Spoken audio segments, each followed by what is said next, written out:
This is a unit on vectors.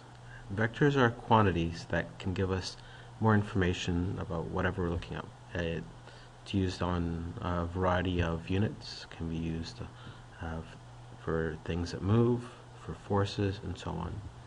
Now, vectors break up into two main categories: scalars, and scalars have only a magnitude.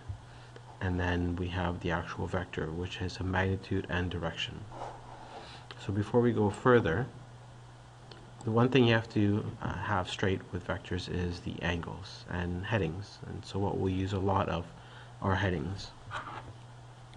The headings we tend to use are ones like these: north of west, south of east, and so on. So if we take a look at this vector right here, we see that this is 40 degrees.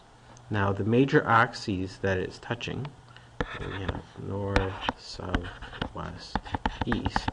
We see that it's touching east, but this vector, it's not going east, it's going just north of the east line. So we say 40 degrees north of east. If we were also using similar type of coordinates up here above, if I say this is north, south, west, and east, then I can say, if we have an angle, and I'll just make up an angle here, say that's 30 degrees. So if I take a look at this angle here, we have 30 degrees. Now it's not going south, it's actually going just west of the south line. So I'd say 30 degrees west of south.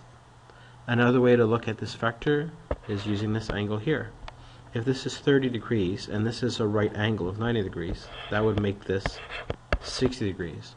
So I can also say this vector is 60 degrees south of west. They are both correct. They're both equally correct. Now, from convention, we tend to go with a smaller one. Just like you would say it is 4:15 instead of saying it's 45 minutes to 5. That sort of thing. But they are both correct. The way that we show vectors is with an arrow. So draw a straight line with the tip of the arrow, and so the arrow indicates the magnitude and the direction. So we tend to draw this to scale. If you want to add vectors graphically, you can using a ruler and a protractor, and if you want to add them mathematically, we'll go over that as well. Now the key is that for vectors, you always add vectors head to tail.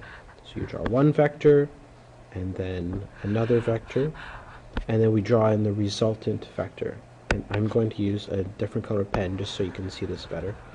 The resultant vector goes from the very beginning, back from the tail all the way to the tip. So from the beginning to the end, that is your resultant vector. And so as I said, we always add head to tail. So if we add two vectors, for example, we have one vector going east and one vector going south of west, then we add them head to tail.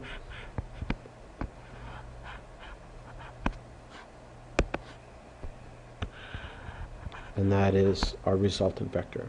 You can measure the magnitude either mathematically or with a ruler. You can measure the angle or calculate the angle, and that will give you the resultant vector.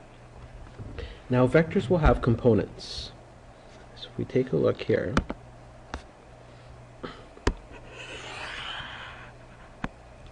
so the components mean that it has a horizontal component and a vertical component.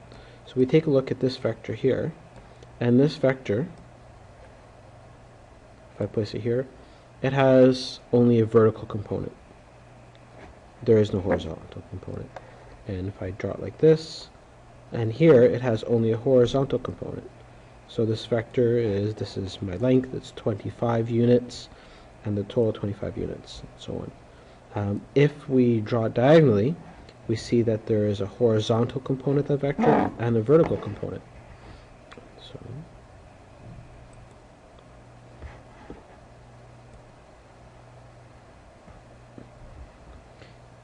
it can be pointing down, pointing up, depends on how we set it up. Now, normally we're going to use the north south, east, west components, not so much x and y, but this does give you an idea of the components of vectors. Now if we add the vectors, let's see, adding them head to tail,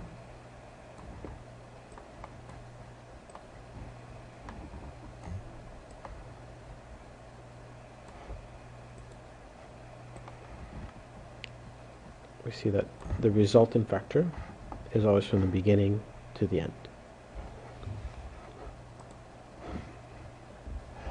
The rule for adding vectors, as I mentioned before, is you always add head to tail.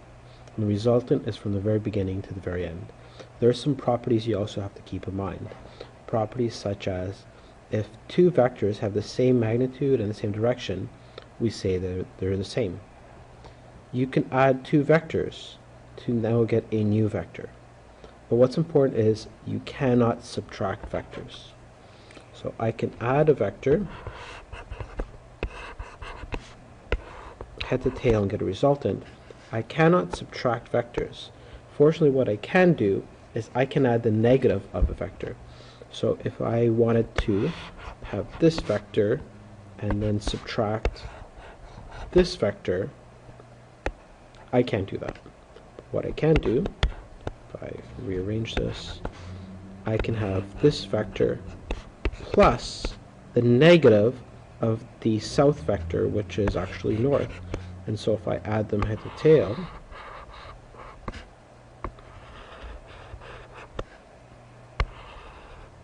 we get a resultant vector. So it's really important to keep in mind these properties, especially the fact that you cannot subtract vectors. Sorry, let's take a look at this example here.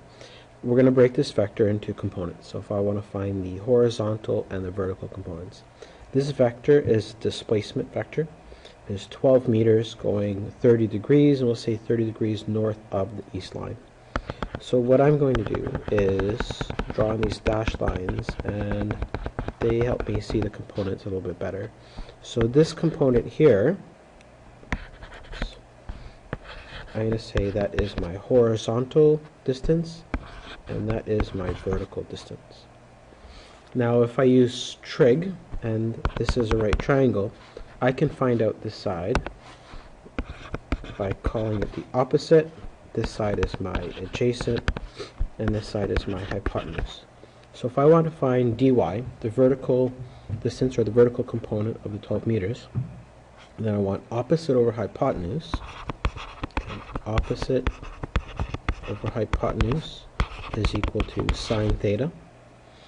And so my opposite, which is really dy, is going to be my hypotenuse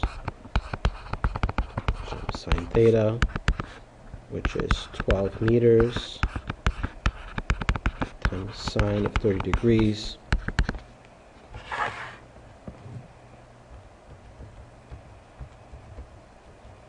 And that is 6 meters. My horizontal component is my adjacent, so that is dx, and dx is going to be my adjacent over hypotenuse, and using SOHCAHTOA, adjacent over hypotenuse is going to be cos theta. So my adjacent, which is dx, that is going to be equal to my hypotenuse, which is 12 meters, times cosine of 30 degrees. And that works out to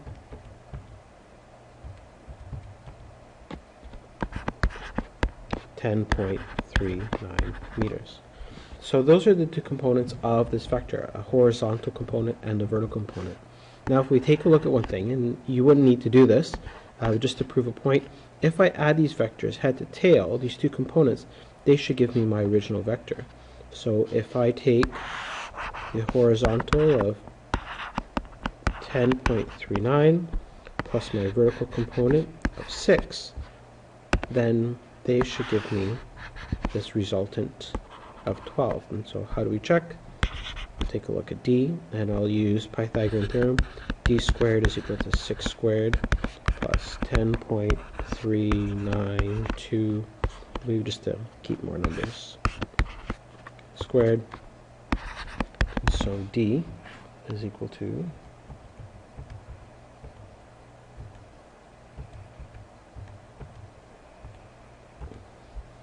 what do you know? 12 meters. Okay. So notice how I add these head to tail. This is my dx, my dy, add them up, and there we go. So let's take a look at this other example here. We're adding two vectors, 7 meters per second south and 12 meters per second west. So I'm going to use a scale. 1 meter per second equals 1 centimeter, or something like that. On the tablet that I'm using, I can't actually use a ruler and measure to scale. On a piece of paper, you can. So there's two ways that we can add this. We can add this graphically, or we can add this mathematically. Both involve a diagram. Anytime you solve any vector problems, you should always have a diagram. Whether you draw it to scale or not, depends on how you're going to approach it. We should always start with a diagram. So if I was doing it graphically, I would take a ruler and measure out 7 centimeters, and then add head to tail, take a ruler and measure out 12 centimeters, and then with my ruler draw in my resultant and measure it. And when you measure it, you now have your resultant speed. I won't say velocity because we still need an angle, so you would take then a protractor and measure that angle. Now what I'm going to do is do this mathematically. So I'm going to label my sides here. I am going to need an angle, theta, and so opposite my angle will be my opposite side, adjacent to my angle is adjacent side, and the longest side, which will be my resultant velocity, that's going to be my hypotenuse. So, first thing I need is the actual velocity, the hypotenuse. We can use trig. I'm actually going to use SOHCAHTOA for this. Sorry, Pythagorean theorem. So v squared is going to be equal to 12 squared plus 7 squared. So the magnitude of my velocity is 12 squared plus 7 squared.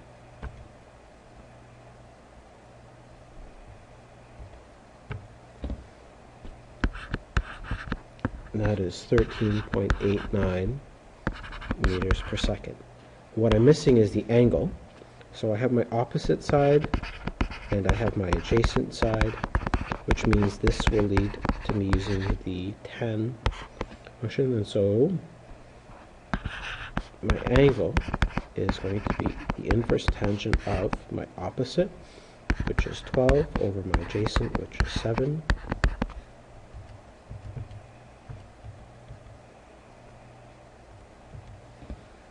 So that works out to 59.7 degrees. So my resultant vector is 13.9 meters per second and 59.7 degrees, and that is going just west of south. Or, tidier way of saying it is 13.9 meters per second, and that is 30.3 degrees south of the west.